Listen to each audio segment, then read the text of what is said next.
Today, this is a Medical Freedom Act today. And this Medical Freedom Act today, I'll tell you, it's not an anti-vaccine bill. It's just a medical freedom. It's exactly what it says it is.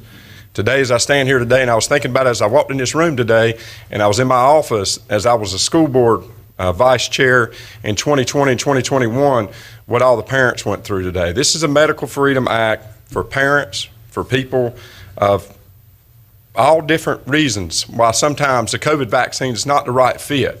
I know today as we came through the COVID-19, and my dad's a pastor and I was on the school board, so I was on the front lines dealing with it every day. And I know there was nervousness and people were just didn't know which direction to turn into. And what happened is we had things like Operation Warp Speed. And I know we have some doctors in the room, but I know that when you deal with a vaccine, things like that, the word warp speed is not usually a part of it. And then when President Biden come in, with all good intentions, I think everyone was trying to push this vaccine. But at the same time, we were not taking into account of students and the effects or non-effects that it was having on the students. We were not taking into account of some health issues that people have. And I know on personal occasions and different ones that people a lot of times were pushed to have the vaccine that did have health conditions, and they were still forced into it. And they said we had to get it. And so today I'm standing here for the people of North Carolina, my hometown, Randolph County. It's a voice for the voiceless. I'm going to tell you, a lot of people outside this room, a lot of times, outside this building, they don't feel like they have a voice. They don't feel like what they're saying is being heard. And I'll give you a few figures real quick before we go over the bill. North Carolina vax, right now, we had 67% of North Carolinians had the initial vaccine. Right now, we have 22% of those have got fully boosted. That's 14% of the population. Nationally, we had 81.1% with one dose. Right now, with a fully updated booster, we have 15%. I think North Carolina and America is saying we want to slow it down a little bit with the boosters. We want to slow it down with mandating it. And you say, why are we here today? We're here today because things like what happened on February 9th when the CDC came out and they recommended the vaccine to all school-age children. That just happened.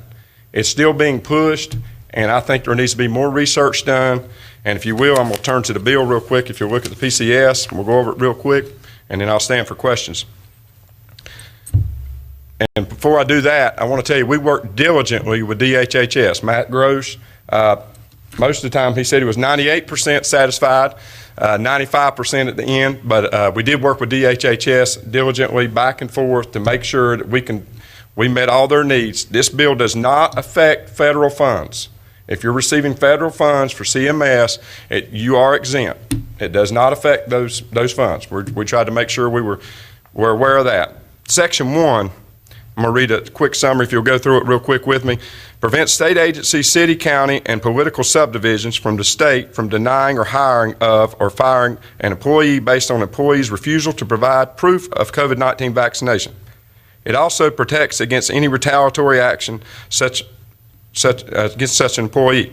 Section does provide for exemptions for those required to have COVID-19 vaccination due to the nature of their work in a health facility receiving federal funds tied to federal policy that employees, vendors, etc.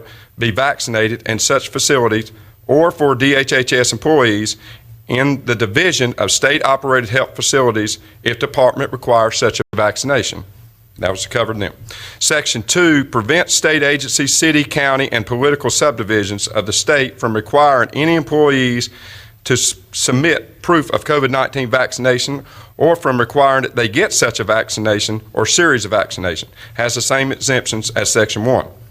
Section 3 prevents counties from requiring proof of COVID vaccination or from requiring that they get such a vaccination or series of vaccinations. And again, it has the exemptions as Section 1.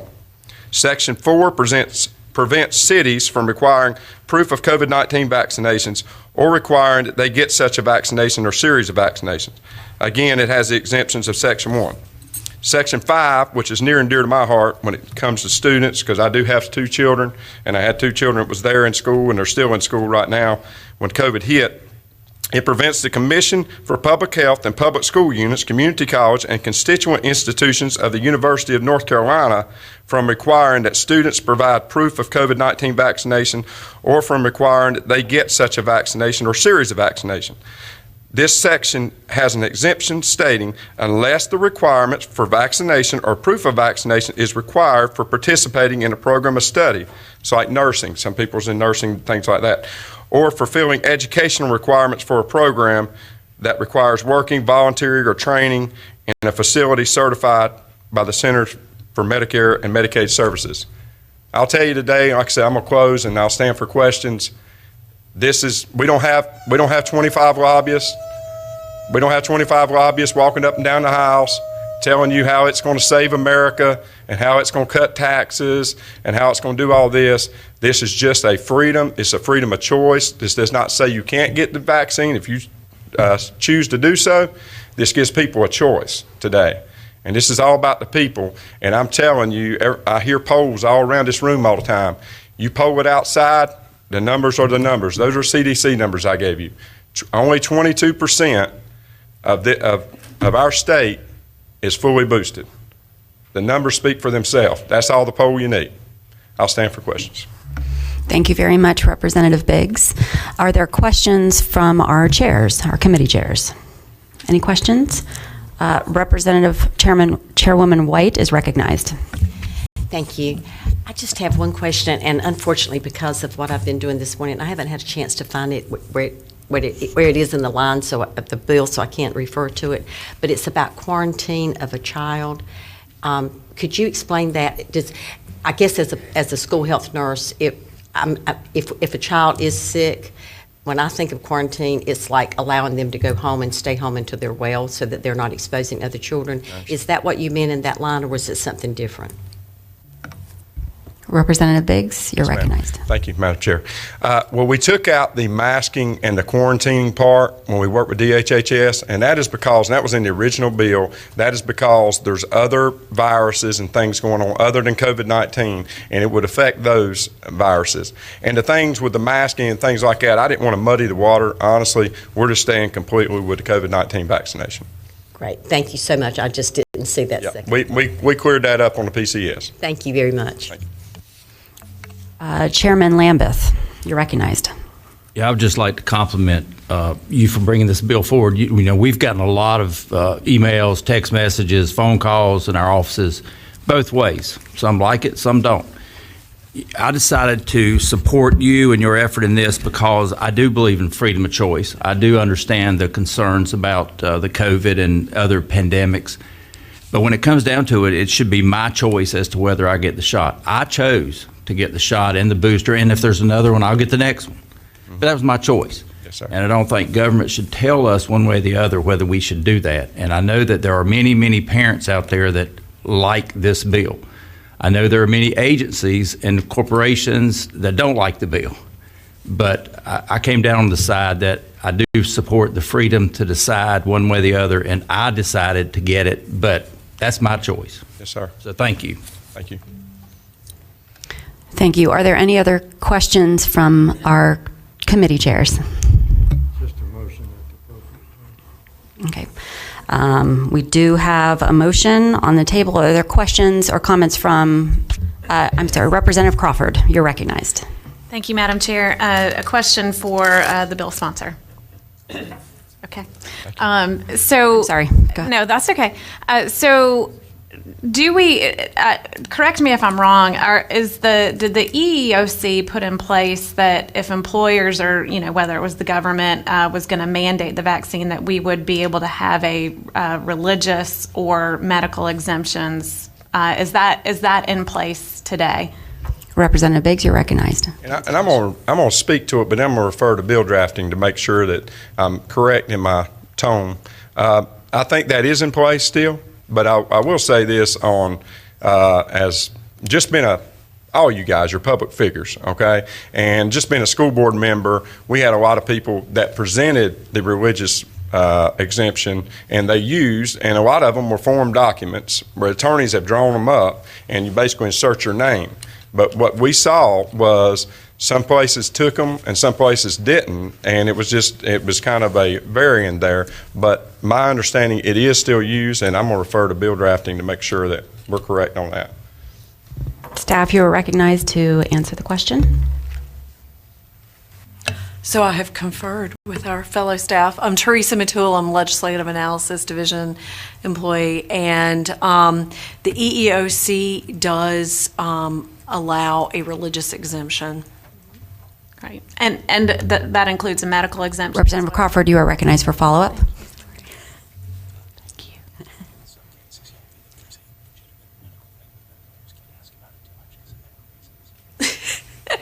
So I think most employers do allow for both a religious and medical exemption. The EEOC contemplates a medical exemption, but because of medical issues that would be disclosed to the employer, there is sort of a muddy water there. But I think most employers are allowing for a medical and religious exemption.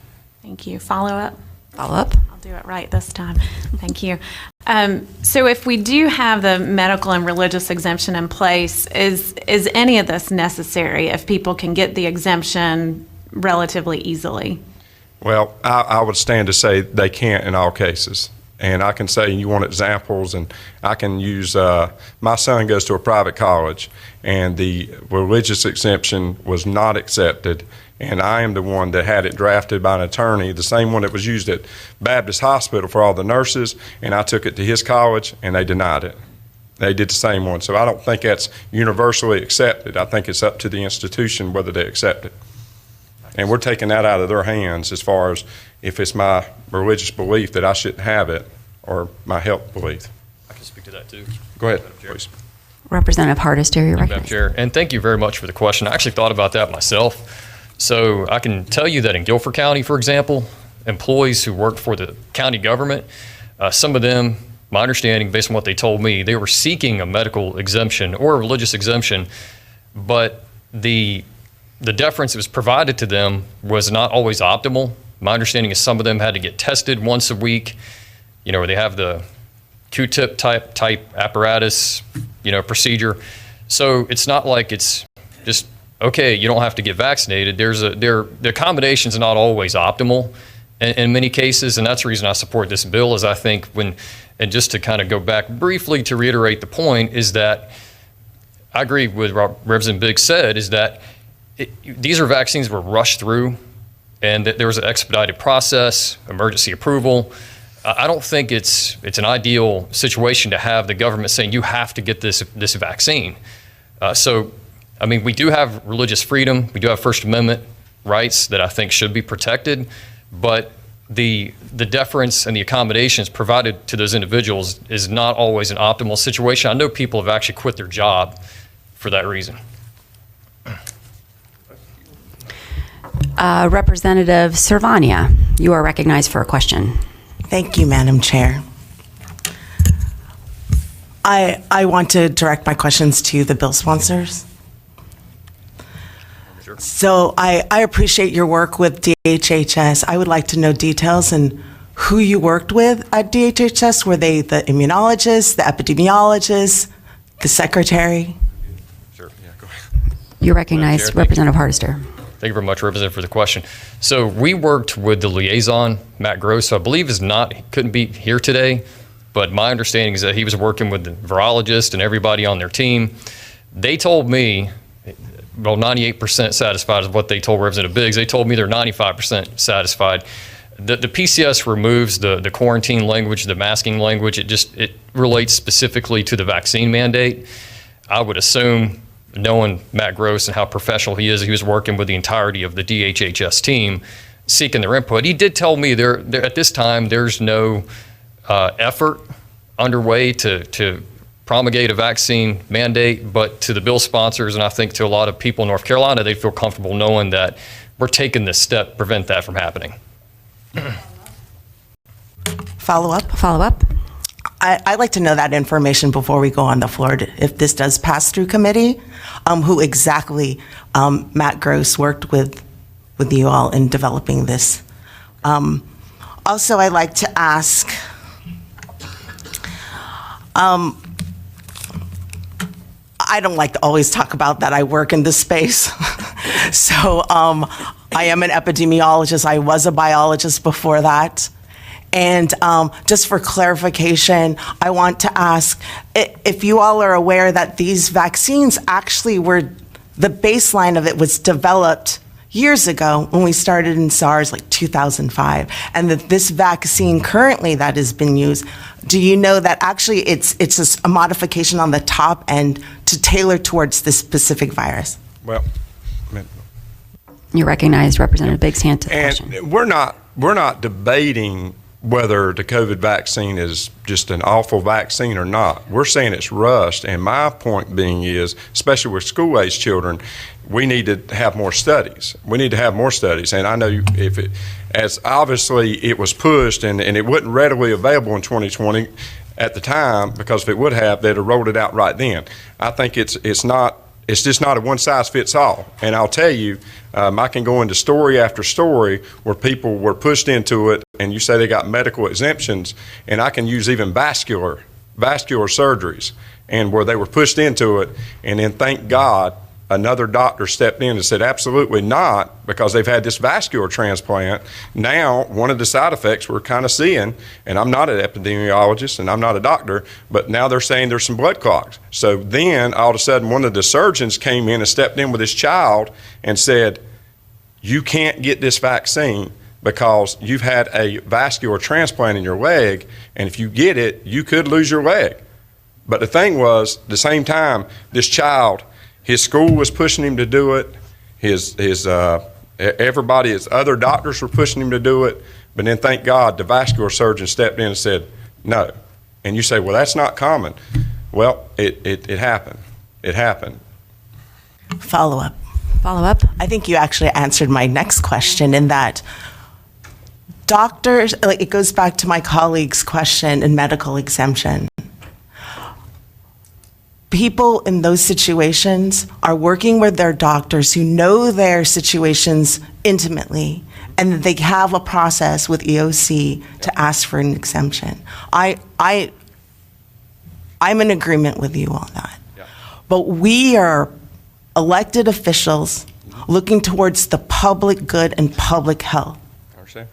I want to ask if there's awareness that if you do not have a vaccine, even the first one, you're 18.6 likely to die from COVID-19. Well, man, can we speak? You recognize Representative. I'm not going to get into all the numbers, but from being on the school board, I know there's 559 kids in America died of COVID-19. Do you know how many kids died without an underlying condition? I know what it was in 2021. Do you know how many kids died without an underlying condition? I'm going to tell you in 2021, it was one. It was one. You're less than a 1% chance of dying, and you can go check out 2021, it was one child. I don't know what it is today. Obviously, we don't want any children to die, but these children don't need these vaccines. They don't need it. There's no backing. We don't need a vaccine for kids that are 99%, almost 100% cure rate or recovery rate. That's my opinion. That's where I'm at. Follow up. One more quick follow-up Correct. so we can get to other members' questions. Yes, ma'am. I'm going to address a question for Representative Hardison. You said it was not optimal, and I want to go back to the bill in the sense that it wasn't optimal for employees to have to do a test. But they were in front lines working with our people that we're trying to protect. And COVID was unprecedented. So please repeat to me the rationale in making a reason not optimal to be able to make sure that we don't infect others when we're working with them as government employees. So, well, first of all, I believe medical professionals ought to follow all proper protocols for safety, and that can include anything from masking to wearing advanced masking technology. And if they choose to get vaccinated, they absolutely should. And I will point out that the bill does remove the issue that DHHS relayed to us concerning CMS and those facilities where they still will have a vaccine mandate in place so they don't lose federal funding. I understand in a medical setting there's going to be enhanced concern related to not spreading an infection, I'll take that in a slightly different direction to illustrate the reason why I sponsored this bill.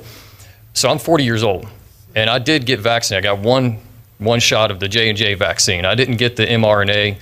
If people did, that's great. I just didn't feel comfortable with it. But since that time, I was vaccinated, I believe in July of 2021. Ironically, I've had COVID twice. I had it once before getting vaccinated. I was asymptomatic. I had it after getting vaccinated. I actually had some symptoms. I thought that was kind of interesting. But there's information that's coming out now related to the data that's being aggregated. And so particularly for males that are under 40, myocarditis seems to be an issue related to the vaccine. The CDC has put out basically what I describe as a warning on that, raised a flag on it. I think health officials in Europe have done the same thing. Also, Johns Hopkins, I think some doctors there discussed it. And one of my doctors in Guilford County said, if you're under 40, you're male, you might not want to do this. Therefore, I don't feel comfortable having the government say you have to take this vaccine, because we're talking about tens of thousands of state government employees and tens of thousands of local government employees. Many are not in the healthcare realm, to your point. I don't think they should be forced to take a vaccine where we're still aggregating data. It could take years before we fully understand it.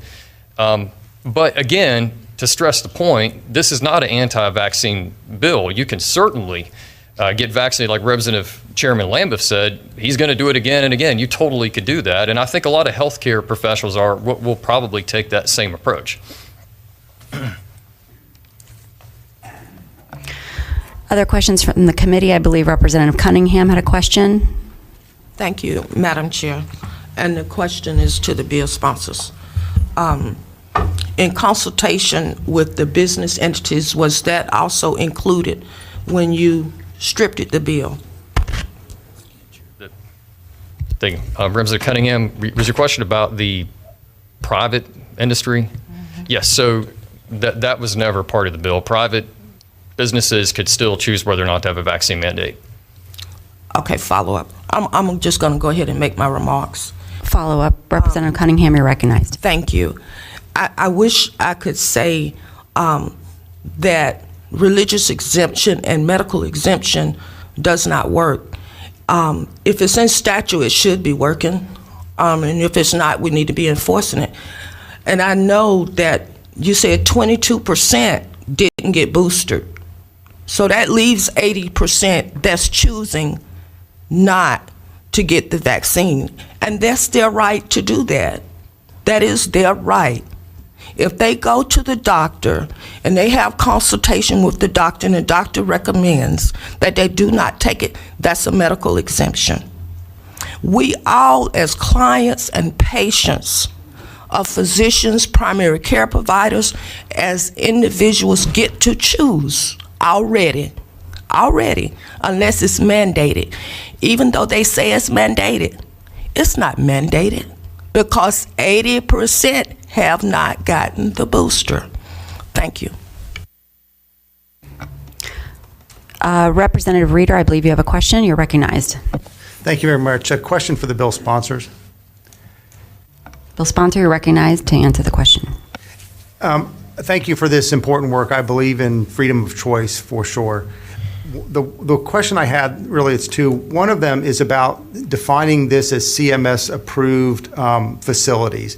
And I wonder if we could maybe work, because there's some healthcare facilities that might actually not be CMS certified. Something in outpatient clinics and also the public health department, where people might be delivering care but might be not defined under CMS, which I think is more for hospitals. So I was wondering if we could maybe work on that in the off. The other thing that struck me is that there's a lot of people who might be employed at some of these facilities that actually are not patient-facing, that might not actually need the vaccine. In our situation, people who work for a hospital, but they do billing and coding, and they work from home.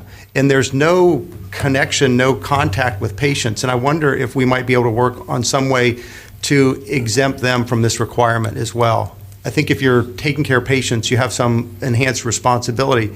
But if you're not around patients, even if you work at a healthcare facility, I wonder if we could consider that. Thank you for the comments.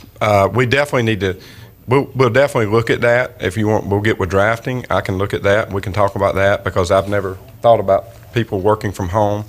And we spoke with UNC Health a lot about that, about people sometimes that work at different facilities and then they transfer to other facilities.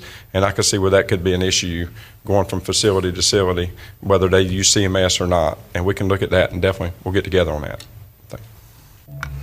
And Chairman Potts, you had a comment. I did. Thank you, Madam Chair. This was in response to Representative Cervani's information, and she's certainly much more qualified than I am. But this has nothing to do with whether I get a medical or religious exemption. Decisions have consequences. I have a friend who says stupid has a price. But I've got a right not to get the vaccine without having to answer to someone why I'm doing it or fill out paperwork. All of our decisions have consequences. I'm an employer, so if people don't want to go by my rules, I don't have to work for them. But everybody's got a right. I don't have to explain why I don't want the vaccine. If I don't want it, I just don't want it. And I've got that right, as Representative Cunningham said. And 80% of the people have apparently used that right. So thank you, Madam Chair. Thank you, committee, for your comments and your questions. We do have a motion. Representative Loftus. Motion for favorable report. Thank you. Representative Loftus moves for a favorable report to the PCS for House Bill 98, unfavorable to the original bill, with a serial referral to House Judiciary 1. All in favor will say aye. Aye. All opposed? No. In the opinion of the chairs, the ayes have it. The motion passes.